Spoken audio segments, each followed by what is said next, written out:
14 Mayıs 2023'te yapılan Cumhurbaşkanlığı ve milletvekilliği seçiminin birinci turu ile 28 Mayıs'taki Cumhurbaşkanlığı seçiminin ikinci turu geride kaldı. Bu seçimlerde ortaya çıkan sonuçlar herkes için önemli tartışmalara ve sorgulamalara da yol açtı. Zira sonuçlar bunu şart kılıyor. Muhtemelen en çok tartışmalara konu olan partilerden biri Halkın Demokratik Partisi yani HDP ile Yeşil Sol Parti. HDP Yeşil Sol Parti listesinden seçime girdi. Ancak Cumhurbaşkanlığında aday çıkarmadı. Bunun yerine CHP'nin lideri Kemal Kılıçdaroğlu'nu destekledi. Seçimlerin sonucunda Kılıçdaroğlu seçilemedi ve Yeşil Sol Parti de başta Kürdistan illerinde olmak üzere Türkiye'nin tamamında oy kaybı yaşadı. Böylece Kürt hareketinin seçimler itibariyle 2015'teki Haziran seçimlerinden sonra başlayan düşüşü devam etti. Kuşkusuz Yeşil Sol Parti veya HDP sadece seçim sonuçları itibariyle tartışmalara konu olmadı. Daha seçimlerden birkaç ay önceden başlayan bir tartışma sürecinden söz edilebilir. Adayların belirlenmesi, Kürt meselesiyle ilgili izlenen siyaset, Cumhurbaşkanlığı adaylığı, ittifak stratejisi, halkla ilişkiler vesaire birçok önemli konuda yanlış bir rotanın izlendiğine dair zaman zaman epey sert eleştiriler söz konusu oldu. Bu podcast'te seçimlerde ortaya çıkan sonuçlar vesilesiyle çok daha genel ve kapsamlı bir değerlendirmeye yer vereceğim. Kürt yazar ve avukat Fırat Aydınkaya'nın Nupel Online'da 29 Mayıs'ta yayımlanan yazısını bu podcast'te sizlerle paylaşmak istiyorum. Kendi adıma Kürt siyaseti için değişim vakti başlıklı bu yazıdaki tüm görüşlere katıldığımı belirtmeliyim.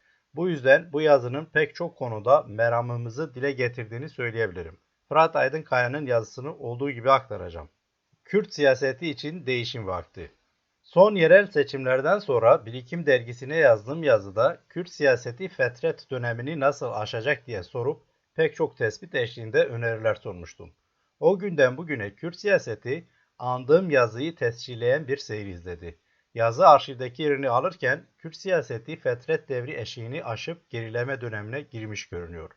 Şu son seçim süreçlerinde ana akım Kürt siyasetinin aldığı oy oranlarına bakıp matematik sosyolojisi yapan pek çok yazı okuduk. Ne var ki Kürt siyasetinde cebir kanunlarının hükmü yok.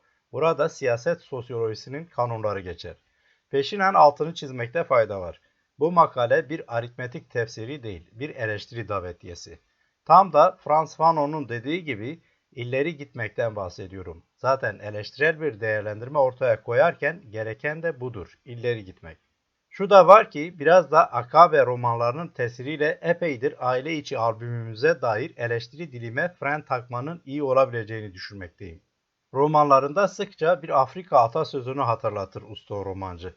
Eğer bir tavuk kümesine çakal dadanmışsa bu durumda yapılacak ilk iş tavukları suçlamak olamazdı. Haklıydı Akabe, halen de öyle. Ne var ki sadece Akabe değil, sözlü gelenek ustası annem de haklıydı. Bazı istisnai zamanlarda şunu söyler örneğin. Es kısa nekim derdimin kısa etke. Yani ben konuşmasam da derdim dile gelir. Kürt siyasetini tartışmak hem zor hem kolay. Zor çünkü bir sürü bedel ortadayken söylenecek şeylerin umut ilkesine sıkılmış bir kurşun olarak görülmesi olası. Kolay çünkü zaten şelalenin akıntısına bırakıyorsun kendini. Üstelik ayartıcı devlet teşviki de işin bonusu. Bu tartışmayı yürütmenin diğer bir güçlüğü ise Kürt olan her şeyi etkisiz hale getirme meraklısı bir totaliter devlet huşunetinin varlığıdır. Haliyle bu yazı onlarca yöneticisi ve yüzlerce üyesi tutuklu olan bir parti gerçeği akılda tutularak okunmalı. Bu sebeple yazının teorik ruhu akıl verme üzerine değil, birlikte düşünme üzerine kurulu. Önce birkaç tespit eşliğinde seçim sürecinde yaşadığımız bir dizi ilke projeksiyon tutmalı. Yakın dönem Kürt siyaset tarihi ilk kez Öcalan olmaksızın bir seçim geçirdi. Kürt siyaseti ilk kez lidersiz bir seçim süreci yaşadı. İlk kez bir seçim kampanyasında Kürtlerin statüsü, Kürdistan meselesi ve Kürtçenin eğitim dili olması konuşulmadı. İlk defa Kürtlerin seçimi gündemsiz, siyasetsiz ve hatta anti siyaset sekanslarına sahne oldu. Ne ki bütün bu Kürtsüz, Kürtlüksüz seçim gündemine dışarıdan şehadet eden biri kolaylıkla Kürt meselesinin fiilen bittiğini düşünebilirdi. Partinin birkaç genç vekilinin hasaten Kürtçe ile kurdukları hamiyetli bağ olmasa seçim lafazanlıkları çekilir gibi değildi. Sonda söylenecek şeyi başa almak evladır bazen. Bu seçimin sarahaten gösterdiği üzere legal Kürt siyasetinin üzerinde yürüdüğü yol bitti. Öncelikle bu gerçekle yüzleşmekte fayda var. Eğer vaziyet buysa evvel emirde teorik hatın yapı sökümü düşünülmeli. Peşinden ise örgütsel, sınıfsal, siyasal anlam haritasının elden geçirilmesi buna eşlik etmeli. Sandık aritmetiği gösteriyor ki Kürt siyaseti organik çekirdek kitlesinin sınır boylarına kadar çekilmiş durumda.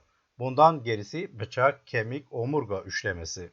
Bir kere bu manzaraya kuş bakışı bakıldığında öz yönetim süreçlerinde yaşanılanlara vurgu yapmaksızın olan biteni açıklamanın maddi bir karşılığı yok.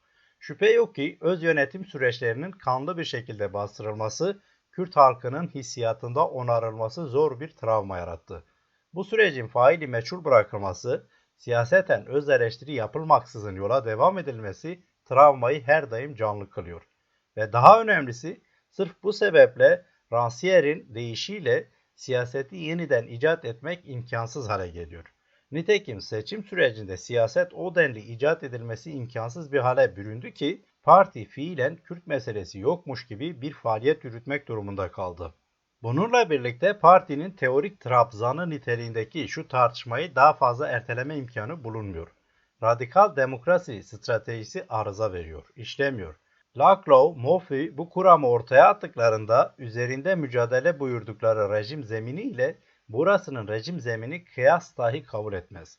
Keynesçi refah devletinin çoğulcu liberal Avrupa demokrasilerinin hüküm ferma olduğu bir toplumsal siyasal zeminden hareket eden radikal demokrasi savunucularının neredeyse biricik muhatabı öyle ya da böyle demokratik rejimlerdi.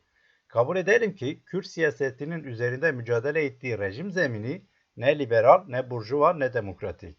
Yeni faşizm unsurlarınca tahkim edilmiş bir etnik demokrasi, yani Türk'ün demokrasisi ortadayken radikal demokrasi kuramının bununla mücadele etmesini beklemek gerçekçi değil. Özetle demokrasiye el koymayla işe başlayan bir rejim olarak totalitarizmin iş başında olduğu bir evrende demokrasinin radikalleştirilmesinin bir anlamı yok. Demokratik rejimlere karşı kurgulanan ve soft ağlarla işleyen örgütleme stratejisi rejim totaliter bir evrene girdiğinde işlemiyor. Bu kadar net.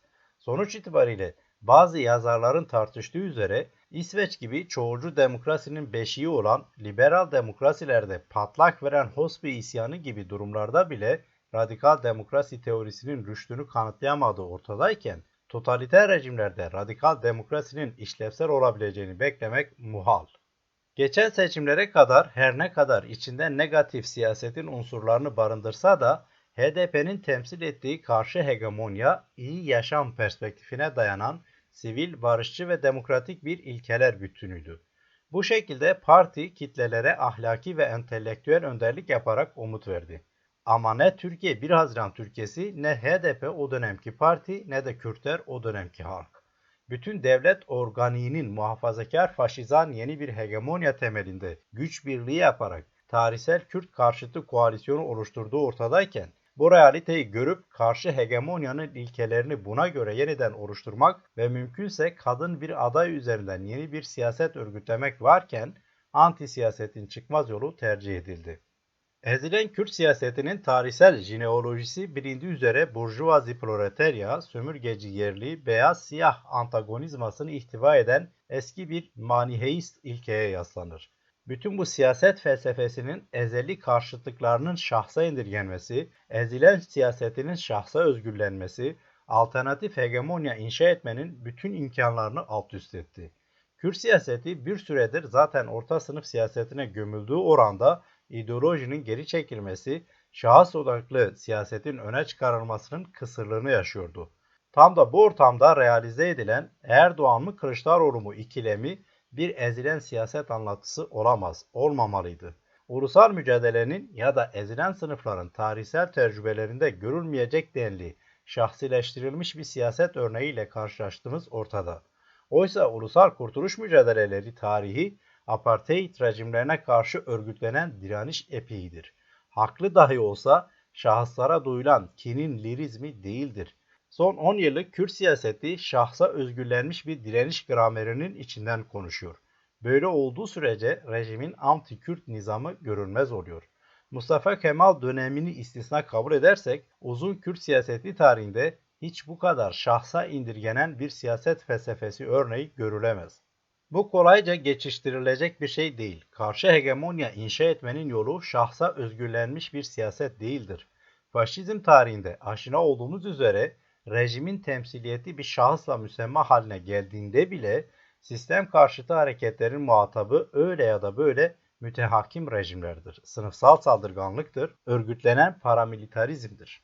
Mamafih, Kürt siyasetinin işi kolonyal bir evrenin siyasal şablonunun içinden efendi seçmek değildir. Olamaz. Ezilenlerin siyasal felsefe geleneği, efendilerden efendi seçmeyi baştan reddeden katı bir ahlak prensibi üzerine inşa edilmiştir. Başka sebepler bir tarafa, tek başına anayasanın 66. maddesi dahi cariyken, Erdoğan gitsin Kılıçdaroğlu gelsin siyasetini örgütlemek yeni bir efendi seçmekten öteye geçemezdi. 68 kuşağı öğrenci hareketlerinin devrimci mücadelesinin anonim seyrine bile bakıp bu hareketin yeni bir efendi arayışı olduğunu sağlayan Lacan, Kürt siyasetinin İttihatçılarla Kemalistler arasındaki tercih şıkkına kilitlendiğini görseydi kim bilir neler söyleyecekti. Tekrar etmek pahasına yenilemekte fayda var. Kürt siyasetinin işi efendilerden efendi sipariş etmek değildir. Efendi siyasetinin iptalidir, efendinin mutlak reddidir. Türk demokrasisinin efendisini seçmek en fazla hangisi bize daha az dayak atabilir sendromu ile açıklanabilirdi ancak. Birçoğumuz bu iki seçenek arasında tercih yapmayı bir sıhhat nefes gerekçesiyle dışa vurdu. Bu elbette ilk bakışta kabul edilebilir bir akıl yürütme. Nitekim 100 küsür sene önce benzer şekilde Abdurrahman Bedirhan ile ekürileri de Abdülhamid'e karşı çıkıp itaatçılara mecburi meyil etmeyi istibdat molası olarak açıklıyorlardı. Mutlak istibdattan çıkış için bu türden siyasal pragmatizm anlaşılabilir bir tutum olsa da sonradan bunun sonuçlarının çok daha yıkıcı olabileceğini İttihatçılar göstermişti bize. Abdülhamit'in istibdadına karşı İttihatçılara meyleden seleflerimizden alacağımız ders şu olmalıydı. Eğer senin nefes borun başkasının uzanabileceği bir mesafedeyse gerçekten nefes almış olmuyorsun. Nitekim haseten de ikinci turda Türk siyaseti toptan bir şekilde blok halinde Kürtlere karşı Vatan yahut Silistre'yi oynadı. Öyleyse Kürt siyasetinin işi kendisine karşı formatlanan Vatan yahut Silistre siyasetini gördükten sonra her ne sebeple olursa olsun İslam Bey'in peşine takılan Zekiye Hanım misali olmamalıydı. Hele Vatan yahut Silistre'nin Silistresi hiç olmamalıydı. Geçerli sebebi her ne olursa olsun bu durumun bir çeşit ezilen sendromunu imlediği açık. Dolayısıyla egemen siyasette başkan seçmek, sen başkan olamazsın ama sen olabilirsin yaklaşımı ezilen patolojisini akla getiriyor. Bu bir ölçüde Frantz Fanon'un lüzumsuz kölelik dediği şeyi andırıyor. Öte yandan Kemalist felsefeye eklemlenmek, karşı hegemonya örgütlemek anlamına gelmediği gibi faşizme karşı mücadele tarihi içine de kolayca oturtulamaz. Zira faşizme hayır demek, öbür muhtemel faşizme göz kırpmak değildir. Daha önceki seçimlerde parti muğlak dahi olsa Frankfurt Okulu'na selamla iyi yaşamı kurmayı vaaz eden bir karşı hegemonyanın içinden konuşuyordu. Bu seçimlerde ise karşı hegemonya tesisi rafa kaldırılıp faşizmin ipinin çekilmesi gailesi ön plana çıktı. Ne var ki faşizme karşı omuz omuza felsefesinin ciddi bir feragatla realize edildiği de herhalde açıktır. Her ne kadar partinin siyaset alfabesi içinde kıymetli felsefi düzeyde pek anlaşılamasa da üçüncü yol teorisi mühim bir tavırdı. Ne var ki bir oldu bittiye getirilerek üçüncü yol teorisi ikinci yola eklemlendi. Peki ama neden? Ve o halde kaçınılmaz sorular. Üçüncü yol teorisi faşizmle mücadeleyi mümkün kılamıyor muydu? Değilse neden üçüncü yol teorisi ikinci yola iltihak etti?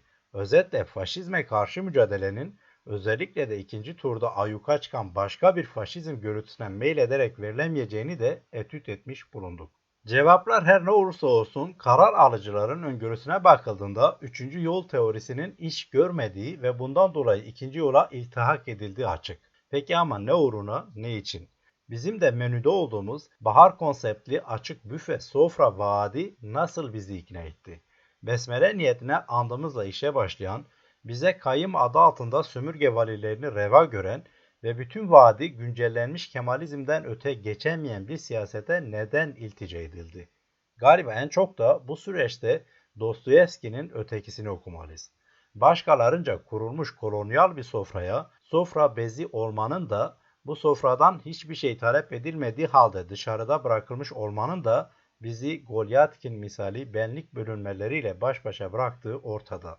Öbür yandan süreç bir ölçüde genç Fanon ile hocası arasındaki faşizme karşı mücadele deneyimini andırıyor. 1944 yılında Naziler Fransa'yı işgal ettiğinde Fanon bu saldırının siyah-beyaz ayrımı olmaksızın herkesi etkileyeceğini, bu sebeple ayrım yapılmaksızın herkesin buna karşı mücadele etmesi gerektiğini imliyordu.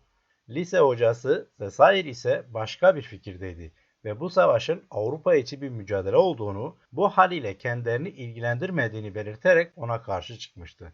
Savaşa katılan Fanon göğsünden yaralanıp Fransız devletinin bronz madalyasına layık görülmüştü. Ne var ki savaşta uğradığı ırkçı tacizler hocasını haklı çıkarmıştı. Nitekim ailesine yazdığı mektupta Fanon, "Eğer savaşta ölürsem asla iyi bir neden için öldü demeyin" diyerek nedamet getirmişti. Şu halde bütün bu sembolizmi Kürt siyasetine uyarlarsak, Türklük içi iktidar mücadelesinde taraf olan Kürt siyasetinin ciddi yara aldığı ve üstelik madalya alması bir tarafa bertaraf edildiği ortada.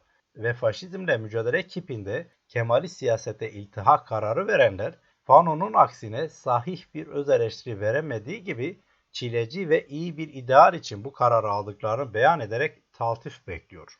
Aslında faşizme karşı mücadele filminin kısa metrajını Kemalist asr-ı saadetinde görüp deneyimlemiştik. Kemalizmin faşizan uygulamalarının başladığı dönemlerde kurulan Terakkiperver Cumhuriyet Fırkası o dönemde sahici muhalefet için bir seçenek olarak lanse ediliyordu. Tıpkı şimdilerdeki gibi bir kısım Kürdün gözü de bu yeni oluşumdaydı. Ne var ki alternatif olarak öne sürülen bu partinin Elazığ şubesi yetkilisinin ırkçı rejime karşı mücadele eden Şeyh Said askerlerine ilk kurşunu sıktığını hatırlamak tarihsel deneyim açısından alınması gerekli bir ders olarak hafızamızda duruyor. Kürt siyasetinin başta Kemalist siyasete iltihak olmak üzere birlikte yürümekte zorlandığı ittifak manzumesinde Kral Lear misali hibesever bir politika izlemesi ayrıca dikkat çekiciydi. Nitekim çoğu kişi ortaya çıkan moral bozucu neticeyi ittifak siyasetinin iyi yönetilememesine bağlıyor. Ne var ki yaşanan yapısal sorunlar ayan iken ittifak siyasetinin peşmürdeliği üzerinden olan biteni açıklamak, gerçek sorunlarla yüzleşmeyi ertelemek dışında bir işe yaramıyor. Gerçek şu ki gemimiz su alıyor. Başkasını gemiden atmak veya bizden olmayanın neden gemide olduğunu sorgulamak bizi batmaktan kurtarmaz. Bununla birlikte istisnaları saklı kalmak kaydıyla Türkiye'de solun örgütsel ideolojik genetiği Talat Paşa'nın bir Ermeni gazetesine verdiği demeçte saklı hala. Biz devlet sosyalizmi yaratmalıyız. Gerekirse yaparlardı, gerekmedi. Bunun yerine devletin solunu inşa ettiler. Ezilenin direnişini kamulaştırmak için. Başta andığım söz konusu yazımda radikal demokrasi kadar belki de daha fazla radikal özgürlük teorilerini yeniden iş başına çağırmak elzem diye yazmıştım. Geldiğimiz aşamada özgürlük kaybına uğramanın maliyeti herhalde daha iyi müşahede ediliyordur. Kabul etmek gerekir ki demokrasiyi demokratikleştirmek veya demokrasiyi radikalleştirmek Avrupa içi bir meseledir. Benzer bir şekilde Türk'ün demokrasisini demokratikleştirmek bu haliyle Türklük içi bir meseledir. Kaldı ki bütün seçim süreçlerine damga vuran amiller antidemokratik ilkeler düzeniydi. Görüldü ki demokrasi meselesi Türk halkının baskın çoğunluğunun gündeminde bile değil. O halde egemen bir halkı kolonyal bir merkezi demokratikleştirmek Kürtlerin neden birincil ve varoluşlar görevi olarak vaz ediliyor. Ve dahi görüldüğü üzere Türklerin kahir ekseriyeti etnik demokrasisinden taviz verilmesini beka meselesi olarak görürken bu mümkün mü? Öyleyse Ankara'nın demokratikleşmesini istemeyen Türkleri ne yapacağız? Cebri yollarla insanları veya kitleleri demokratikleştirmek olası mı? Türkiye'nin demokratik pedagogu neden Kürtler olsun? Kürt Yakutotları özgürleştirmek dururken felsefenin elmasını neden efendilerine verip onların eğitimini üstlensin ki? Beri yandan Türkiye'leşme politikasının uygulanma biçimiyle Kürtleri kemirmeye başladığı da ortada. Kürtlerin haklarının eksiksiz iadesi karşılığında muhtevası eşitlikçi bir şekilde ikmal edilmesi gereken Türkiye'leşme perspektifi barış döneminin enstrümanı olarak iş görebilirdi. Ne var ki şu haliyle bile ne devlet ne de baskın Türk çoğunluğu Türkiye'leşme politikası ile ilgileniyor. Geldiğimiz aşamada muhtevası eşitlikçi bir teori ile ikmal edilmeyen bu politikanın bir çeşit rıza bumerangı olarak büyük şehirlerdeki Kürt kitlesini vurmaya başladığını görmek gerekiyor. Daha açık konuşmak gerekirse bu siyasal proje şu haliyle self-asimilasyon görüntüsü veriyor. Keza bu kavrama eşlik eden halklar kavramı bütün çoklu iyi niyetine rağmen Kürt veya Kürtlüğün üstünü örten bir şal işlevini görüyor. Bu bahisle olup bitenler ister istemez Albert Memmi'nin Frantz Fanon eleştirilerini getiriyor akla. Şöyle diyordu bir keresinde: yanlış anlamaya dayanan bir evrenselcilik ve evrensel insan adına siyahiliğin kibirli şekilde reddi. Türkiye'lileşme teorisi bir bakıma Bhabha'nın beyaz değil, tam değil teorisini andırıyor. Kavram dolaşıma girdiği haliyle ideoloji Kürtlüğün iptali üzerine temellendiği ölçüde Türk değil, tam değil veya karşı muhayyilede Kürt değil, tam değil gibi bir zihin tikine alan açmış durumda. Bunun kaçınılmaz yan etkisi ise siyahlık bilincinin kaybına yataklık etmesi. Evet, Türkiye'leşme odaklı demokratikleşme stratejisi Kürtlerin siyahlık bilincini gerileten bir etosa sebebiyet veriyor. Ankara'yı taşralaştırmak gerekirken siyahlık, kolonyal ezilmişlik taşralaşıyor. Bundan sebep ezilen Kürtlük tasavvuru donuk bir taşra nostaljisine dönüşüyor. Oysa belki de Sezai'nin bir şiirinde bahsettiği yaratıcı imgeyi hatırlamalıyız. Benim zenciliğim ölü bir suyun donuk lekesi değildir. Tarihsel bağlamda çifte ezilen Kürtlüğün ölü bir suyun donuk lekesi olmaktan çıkarılması önümüzdeki dönem için yenilenmenin zemini olarak düşünülebilir. Siyahlık bilincimizin kaybı bizi ne beyaz yaptı ne de muhatap. Ne var ki parti karar alıcılarının karar alma süreçlerinin ise ilginç bir şekilde beyaz merkeze çalıp Ankaralılaştığı ise inkar edilemez bir gerçek. Daha çok Ankaralaşan Kürt siyaseti bizleri muhatap görmediği gibi bize yürüyen oy muamelesi yapıyor. Oysa Kürt siyaseti tarihsel olarak esasen en az iki ezilen kategorisinin sorunlarının yurdu olarak bilinir: sömürge sorunu ve proletarya sorunu. An itibariyle siyahlık bilincinin zayıflamasının iki doğrudan sonucu var karşımızda. Parti siyaseti ne ekmeği hatırladı ne de özgürlüğü gündemleştirdi.